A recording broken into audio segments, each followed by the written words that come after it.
Salut, les chatons explosifs. Alors, comment ça va depuis...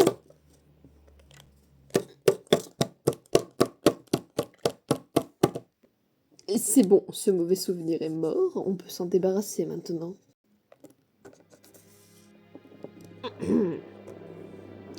Chali Chalu n'existe plus. Maintenant, bienvenue dans la dictature du chat. Bon, maintenant que nous avons bien rigolé du passé, nous allons en parler. Et oui, ici, il n'y a plus de Chali Chalu, les chatons explosifs. Vous êtes toujours mes petits chatons Katmikas. Alors oui, il paraît que ça fait 10 ans que j'ai laissé cette chaîne à l'abandon.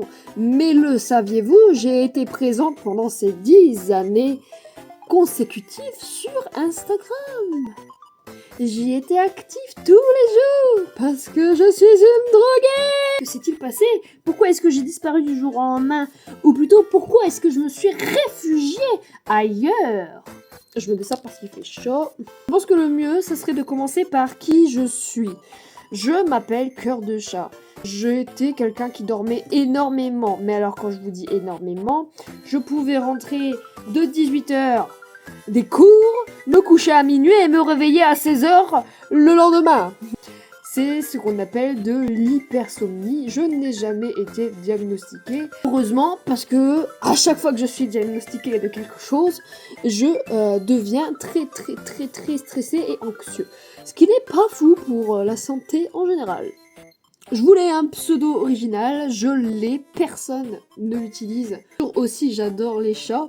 Sachez que je suis impistable. Si tu marques cœur de chat, et bah sur internet, tu n'as que des cœurs, ou alors des chats, ou même des fois les deux.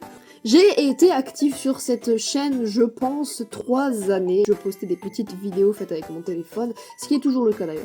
Mais sans grand montage, et d'ailleurs j'utilisais des trucs payants, du coup soit t'avais un vieux logo ici, soit t'avais un truc à la fin. Le montage était vraiment très pauvre et très moche, mais ça suffisait à l'époque parce que j'avais une petite communauté. Il y avait 30 personnes qui tous les jours étaient au taquet sous mes vidéos, dans mes lives, parce que j'ai fait des lives aussi. Ils ont grandi en même temps que moi. Alors à cette époque-là, c'est-à-dire 10 ans en arrière, j'avais environ 14-15 ans. Et je ne suis pas très sûre parce que oui, plus tard, j'ai découvert que j'avais des problèmes avec les maths, mais que c'était pas que de la mauvaise foi.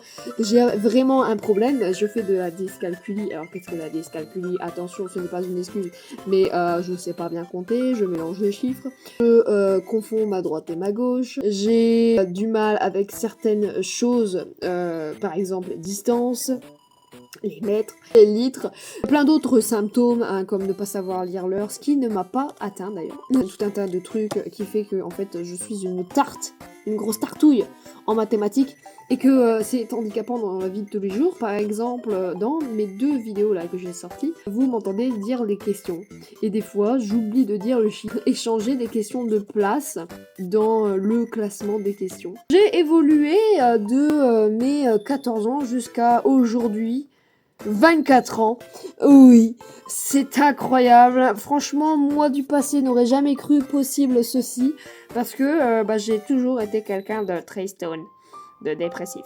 J'étais l'enfant bizarre, c'est-à-dire celui qui regardait des vidéos YouTube, celui qui lisait des livres et des mangas. Du coup, j'étais solo la plupart du temps, ou alors j'avais des fausses amitiés. Parce que je ne voulais pas être seule, et ça c'est très stupide. Ça vous suivra toute votre vie, parce que toute votre vie vous vous direz que à cette époque-là vous auriez peut-être pu faire mieux. Comment? Je n'en ai pas la solution, parce que encore maintenant dans mes études supérieures, parce que je fais des études supérieures, je suis en BTS, je suis solo popito. Je n'ai pas eu le brevet. S'en est suivi un bac que j'ai détesté, mais vraiment détesté, que j'ai même essayé de rater. Alors ça c'est ma connerie, ça c'est vraiment bravo Cœur de Chat, bravo d'avoir essayé de rater ta vie, même si en soi tu n'avais pas besoin de le faire vu que Macron est là. J'ai raté une première fois mon bac, et après c'était le bac Covid que j'ai passé parce que mes parents ils ont fait ah non, tu retournes en cours, tu dégages, tu vas là-bas, t'y retournes, t'as raté, non, je veux pas d'excuses, t'y retournes, au moins t'auras un diplôme dans ta vie. Et ils avaient à moitié raison, vu que ce diplôme n'existe plus, ne me sert pas, et n'est pas assez puissant pour aucun putain de métier. Le Covid a changé ma vie parce que je vivais chez mes parents, ma meilleure amie de l'époque s'est installée dans une grande ville et m'a invitée un jour. Vu que j'étais majeure, je me suis baladée avec cette amie et elle m'a réinvitée une autre fois. Et cette fois-là, eh ben il y avait deux garçons invités pour jouer à un jeu de rôle, un jeu de société. Il y en a un qui était plutôt mignon. Et moi qui ne suis rien du tout, bah en fait j'ai eu un énorme crush sur lui. Et lui aussi. J'étais à part, on va dire, de la société des gens de mon âge. Mon corps avait décidé du coup de ne pas grandir. En plus des problèmes de thyroïde et de sang et d'anxiété et de ceci et de cela très très joyeux toute cette vie. Mon corps a décidé de se développer très tard. C'est arrivé à mes 19 ans. Quand j'ai rencontré ce garçon, et mon corps de femme s'est développé. On va parler de manger ici. 2 semaines plus tard, parce qu'on chattait beaucoup sur téléphone et tout machin, et je l'ai invité chez moi. Ce mec, il m'a mangé. C'était ma première fois. Et j'avais 19 ans et demi. C'était nul. La première fois était nulle à chier. Je me suis accrochée à cet homme, et lui aussi. Et nous avons légèrement évolué. C'est-à-dire qu'on a évolué de ma chambre à la sienne. C'était un geekos, mais un gros geekos. Du coup, j'ai découvert que c'était un crasseux, un gamer, quoi. Ça m'a développé une phobie de ces gens-là. Hormis me manger, il ne voulait rien faire. Un jour, on s'est engueulé. Et un autre jour, je ne suis pas sa mère et ça ne sera jamais le cas. Ça a mal fini parce que un jour de trop grosse engueulade, il m'a dit qu'il ne m'aimait plus. Même si en vrai, je pense juste qu'il voulait un vide-couille. Oh pardon, c'est sorti tout seul. Ce qui a vraiment mis fin à cette relation avant qu'il me dise ça, c'est que un jour, je n'étais pas consentante et il en a rien eu à foutre. Je me suis fait violer. Voilà. Ça m'a traumatisée et je suis devenue haineuse. J'ai essayé de le tuer, je l'ai étranglé. Bon bref, est-ce que j'ai vraiment besoin de parler des détails? Mais du coup ça a très mal fini et c'est une grosse partie de ma vie. En allant chez ce type, je pensais être libérée de la vie que je vivais chez mes parents. Je pouvais enfin me développer et devenir une adulte. Je me souviens, je suis rentrée dans la chambre, dans ma chambre, et j'ai fait putain! Je suis revenue ici! 4 mois de grosse dépression où vraiment je ne faisais rien et je me nourrissais uniquement de Malteser. Résultat, 2 caries dentaires. Je suis bisexuelle, j'aime les hommes et j'aime les femmes. Les deux sont magnifiques et sont bien casse-couilles. Pour vous situer, on a passé le Covid, on a passé 2021 et on arrive janvier 2022. Janvier 2022, je ne suis plus rien. Et malheureusement, quand tu te fais manger sans ton consentement, il se passe des choses dans ta tête, des choses dont tu as honte et des choses que tu n'as pas envie de penser. J'étais détruite, littéralement. Je pensais que c'était l'amour de ma vie. Je sors de cette relation et la seule chose que je veux, c'est oublier et partir de chez mes parents. Donc, je contacte plein de gens. Je mange et ils mangent. Ce n'était pas moi. Moi, ce que je voulais, c'était oublier mon ex et oublier ma vie de merde. Je me sens toujours comme le plus gros déchet de la planète. J'ai rencontré mon mec en mangeant. Je suis tombée sur le mec qui savait me gérer pour de vrai, qui comprenait ce que je disais et qui était mature. Oh putain, alors mature. Oh, je suis abasourdi. Non mais alors franchement, ah non, c'est la première fois de ma vie que je rencontre un homme mature, mais je te parle d'un vrai homme mature, un homme qui réfléchit avant de faire, qui comprend en compte tous tes problèmes, comme moi je prends en compte les siens. J'ai essayé d'arrêter ces choses que je faisais pour oublier et je me suis concentrée sur ma vie.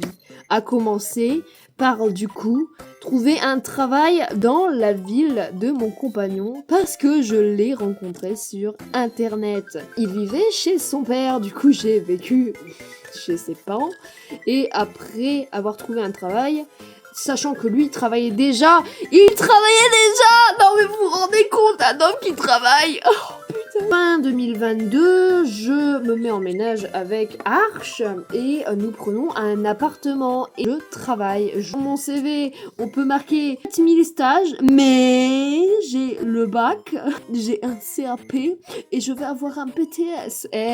On est loin de la gamine qui chialait parce qu'elle se faisait harceler quand même. Hein. Pour fêter ça, je suis revenue. Je joue aux jeux vidéo. Je fais des TikTok avec ma Little Spot Shop. Je fais des vidéos. Je dessine. Je lis énormément. Je sors. Chose que je n'avais jamais fait avant. Sachant que pour sortir, c'est toujours d'actualité. Il me faut soit des écouteurs, soit quelqu'un, soit un chat. Et aux transitions de grande qualité.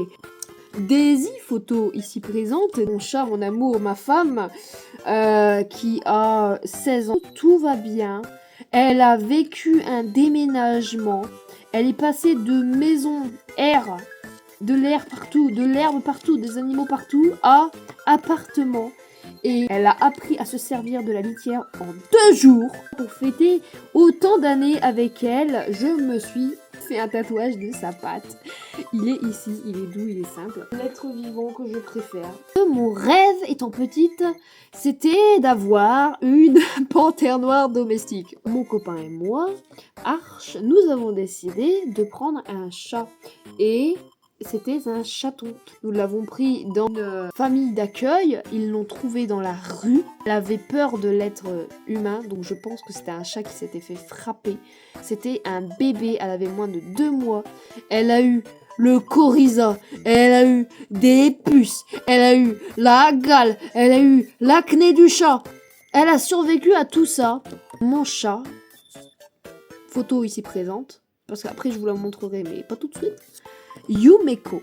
Yumeko qui veut dire rêve d'enfant en japonais. Yumeko qui est mon personnage d'animé favori féminin. Yumeko Jabami.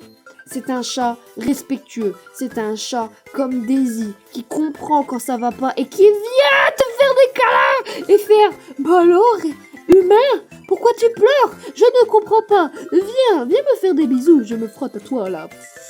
C'est un chat propre, c'est un chat silencieux, c'est un chat la nuit il dort. Et j'ai réussi à lui apprendre le harnais et la sortir dehors. Elle n'a peur de presque rien. Et je peux la balader dans la ville, dans la foule, auprès des voitures.